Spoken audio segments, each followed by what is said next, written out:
Hola, ¿qué tal? El día de hoy voy a comentarles acerca de la crisis de deuda que se acerca en los Estados Unidos de Norteamérica.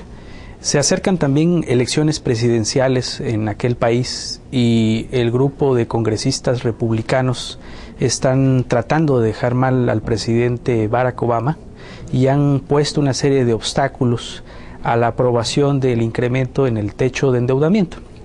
En caso de que antes del martes 2 de agosto no se apruebe este incremento, la economía norteamericana tendrá que suspender el pago de su deuda y tendrá que sufrir las consecuencias de una mala calificación crediticia.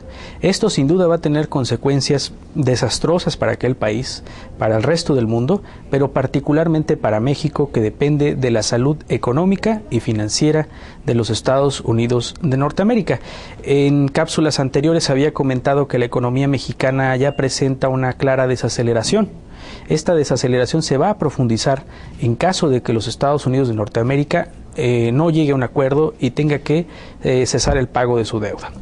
En caso de que sí ocurra, de que sí se pongan de acuerdo, como lo anticipo, esto no resolvería de cualquier forma el problema, porque incrementar el techo de la deuda es como comprar un cinturón de talla más grande para poder seguir comiendo en exceso, es decir, no resuelve nada. El problema de la economía norteamericana tiene que ver con una serie de gastos públicos excesivos que se han realizado en los últimos años, producto de una política keynesiana que se ha seguido más allá de su límite. Y bueno, lo que estamos viendo son solo las consecuencias de una política de corte macroeconómico equivocada que se ha seguido en aquel país. ¿Cuál es la solución para los Estados Unidos de Norteamérica? La solución es recortar dramáticamente el gasto público, a tener un Estado todavía más pequeño, porque ellos son los que recomiendan al resto del mundo que así sea y sin embargo ellos no siguen esa receta. Tienen enormes gastos en programas de bienestar, conocidos como Medicaid, Medicare, un enorme gasto en defensa. De hecho, el gasto en defensa absorbe el 20% del gasto federal de aquel país. Entonces, en conclusión, lo que ellos tienen que hacer es reducir el tamaño de su gasto e incrementar el pago de impuestos para aquellos que más ingresos tienen y que por supuesto son los que siempre menos pagan. Esta solución es poco probable que se dé, es políticamente improbable. Lo más seguro es que se siga incrementando el endeudamiento de aquel país, cosa que ellos pueden hacer con relativa facilidad, porque recordemos que ellos tienen la máquina de imprimir dólares y el dólar sigue siendo la moneda que sostiene el sistema financiero internacional. No es así de sencillo para otros países, como es el caso de Grecia, que dentro de poco va a agravar más su crisis porque ya resulta imposible pagar su deuda.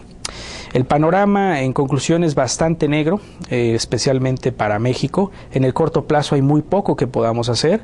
Vamos a atenernos a lo que ya se ha hecho, a las medidas que ya ha tomado el gobierno federal, como incrementar las reservas internacionales, generar una mayor confianza en el país, un entorno macroeconómico estable. En el mediano plazo y en el largo plazo tenemos que ponernos a trabajar, como siempre lo he mencionado aquí en la columna en video y en la columna escrita, a trabajar para sentar las bases estructurales que nos permitan salvar de mejor forma los choques externos a los que recurrentemente nos vamos a tener que enfrentar. Y bueno, también se tiene que cambiar la política económica, he insistido en ello. No es con más Estado como se van a resolver los problemas en este país, al contrario, es con una menor participación del Estado, con una menor cantidad de gasto público como esto se va a resolver.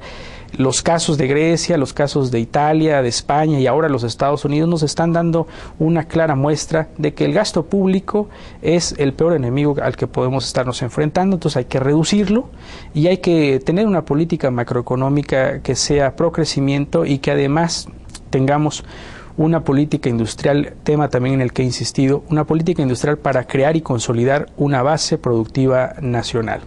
Aunado a esto, profundizar y alentar la libertad económica y la existencia de mercados competitivos. Les agradezco su atención y les recuerdo que el tiempo es económico. Por favor, continúen con nosotros en Plataforma Financiera.